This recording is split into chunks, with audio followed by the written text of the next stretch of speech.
An active killer in Louisville, Kentucky yesterday, your health, and tax scams.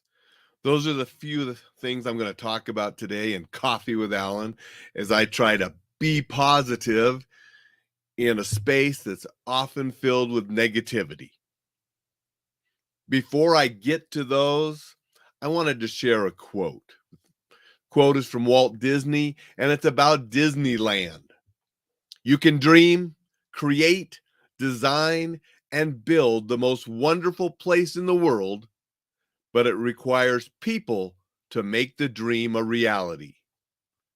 And that's the same thing with my show here, Coffee with Alain. I can create it. I can do the best I can. I can try to share information to help you and to be positive, but it takes people, all of you watching live on replays, commenting, questioning, sharing that make this show what it is. And I appreciate each and every one of you and hope you will continue to help this show grow and become bigger and better and something that is a little bit of positivity in what is often a negative space. Good morning, Jay. Always here bright and early, and it's greatly appreciated. Appreciate you sharing the show as well. So yet again, the news this morning is filled with an incident from Louisville, Kentucky yesterday, where a killer went into a bank and killed 5 people. 4 of them died at the bank. 1 of them died later that evening in the hospital. The killer was also shot and killed by the law enforcement that had a very quick response, a heroic response. And out of all of the community there in Louisville, I want to send thoughts, and it's so tragic, but especially to Officer Nicholas Wilt and his friends and family. Officer Wilt was only 26 years old, and he graduated from the police academy on March 31st, less than 2 weeks ago. Officer Wilt was shot in the head yesterday. He has undergone surgery, and from my understanding, he's still in critical condition, but expected to recover. And let's hope that he has a full recovery. Many of us don't stop and think about what it actually means to be a police officer or a soldier, because those are about the only 2 occupations that you can have where an accepted and known potential risk is being shot in the head. And we accept those risks when we become soldiers and police officers, and we run towards the sound of gunfire to protect other people. And that's exactly what Officer Nicholas Wilt did yesterday. He ran toward the gunfire to protect innocent people and was shot in the head. So we need to acknowledge these brave men and women that are fulfilling these positions to serve their communities, because nobody else, what other job would you go to work in the morning knowing that it is possible you could face a situation where you would be shot in the head? Going to work each and every day, knowing that that is a possibility, takes special people. And we need to respect and honor those that are in these positions. And again, I hope Officer Nicholas Wilt has a full recovery and will continue to serve his community in some capacity, whether he continues as a police officer or something else. He's the type of individual that serves. Jay says a hard and noble job. It really is. And yes, there are a few bad apples found within the services and within law enforcement, but those bad apples should not distract or take away from all of the brave men and women serving our country and serving our communities in a very difficult, noble job that comes with those risks. And thoughts to everybody in Louisville that lost somebody yesterday, the death of 5 people, their friends and families, and that whole community.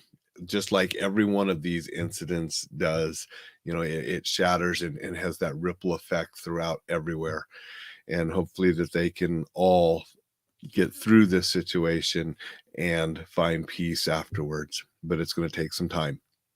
And that's why I continue to try to sell my courses and books and push out free information to help people be prepared for these tragic events.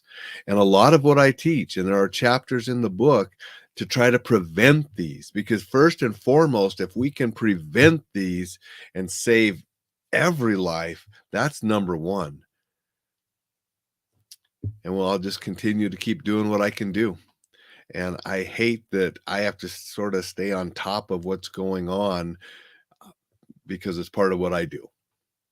But let's move on to something else that I wanted to talk about this week before the shooting happened yesterday, and that's your health. We're in the second quarter. At the beginning of the year, I talked about health and fitness being so important, not just for your safety, but for your success and your enjoyment of life. What are you doing? What have you done to increase your health and fitness? Have you read any books on the topic? Have you listened to a podcast? Have you learned a little bit more about how you could be more fit, healthier? Have you gone to a doctor? Did an annual checkup yet this year? Are you working with your doctor to ensure that you're staying on track for your health and fitness goals? Are you exercising regularly? And that includes some type of aerobic type exercise, could be walking, running, biking, something like that. Are you doing some stretching? Are you doing some balance exercises if you're getting a little bit older, because we start to lose our balance as we get older? It's important to include those kind of exercises. Are you incorporating some strength training into your workouts? You should, especially as you're older, because our strength decreases. So we want to have strength exercises in our workout and fitness plans to help keep us strong and fit and be able to do things. Do you have some deep breathing in your exercise program? Do you have some type of meditation or something of that nature into your fitness regime? What are you doing to keep yourself fit and healthy so you can enjoy life, so you can respond to an incident like happened in Louisville yesterday? The better shape you're in, the better you're going to be able to respond to an emergency. Okay. So, what have you been doing this first quarter to increase your health and fitness? What are you going to do this second quarter to continue on and make sure that you're fit and healthy? And the other thing I wanted to talk about today, trying to get this through quick and get everything I wanted to talk about done, tax scams, because it's tax season. Most of us hopefully have already filed our tax returns and we're put it behind us, but there are some that like to leave it up to the deadline that are still racing to get things done because tax day is coming. Wonderful opportunity for scammers because people are stressed about taxes in this tax season. Even if you've already filed, you'll get things from these scammers saying there's a problem with your return. The thing is, the IRS, they're not going to call you. They're not going to email you. They're not going to contact you via social media. They're especially not going to have you pay your taxes with gift cards or Bitcoin or any of those other type of currencies, online stuff. It's not going to happen. But millions and millions of dollars are scammed from people by these scammers with these tax frauds. Another one you have to look out for are some of these tax preparation companies are fly by night and shady. If you're having someone else do your taxes, Make sure it's a legitimate source and a legitimate company or an accountant that's doing the taxes for you, that's going to do them properly and keep you out of trouble. There are these shady ones, and they might put up a good front, and you think, oh, yeah, I'll have these people do my taxes. It's a little cheaper than any place else. Well, and then you get ripped off. So make sure you have a reputable, reliable professional doing your taxes if you're not doing them yourself. And do not fall for any of these online, email, telephone, text message type scams. And I've received all of them. I've received emails, I've received texts, and I've received phone calls. There's just a plethora of them coming at us. Don't fall victim to them. Don't let people you know fall victim to them. Don't let somebody that's maybe not as tech savvy fall victim to them. You know, if you have a relative, an elderly relative, or somebody that's not as tech savvy, don't let them fall victim either. These scammers take millions and millions of dollars from honest people, and it's really difficult to get the money back once it's gone. So you need to not fall for these. Never pay anyone with any kind of cryptocurrency or gift cards. And if you're writing a check, here's another scam. Writing a check to pay your tax bill or something, people have intercepted the mail, and what they'll do is they'll wash the check. And that means they're going to erase what's on there and then fill it in with new information and cash it. So if you are going to use checks, make sure you use, a thick gel type pen, dark blue or black, because it's much more difficult to wash a check with the heavy gel ink than it is with some other type of pens and such. For taxes, for tax season, you can have your refund automatically deposited into your bank account, and you can pay your taxes from your bank account. And that's probably the safest and preferred way to do things. It's quicker and it's more sure. If you're going to do that, though, make sure that you're working with somebody or that you are competent in setting up the correct channels to have that done. Thoughts to Nicholas Wilt and his friends and family and everybody that was affected by that shooting yesterday.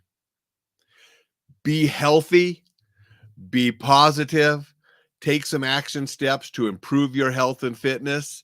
The time to start is now. Every day we need to be doing something to become more fit, more healthy. It'll just make life so much better, and it'll help us be prepared for those emergencies. Don't fall victim to those tax scamming scum. I hate scammers. I wish we could get them all in a room with baseball bats and Negan from Walking Dead, right? But don't fall victim to those scumbags. Have a fantastic Tuesday.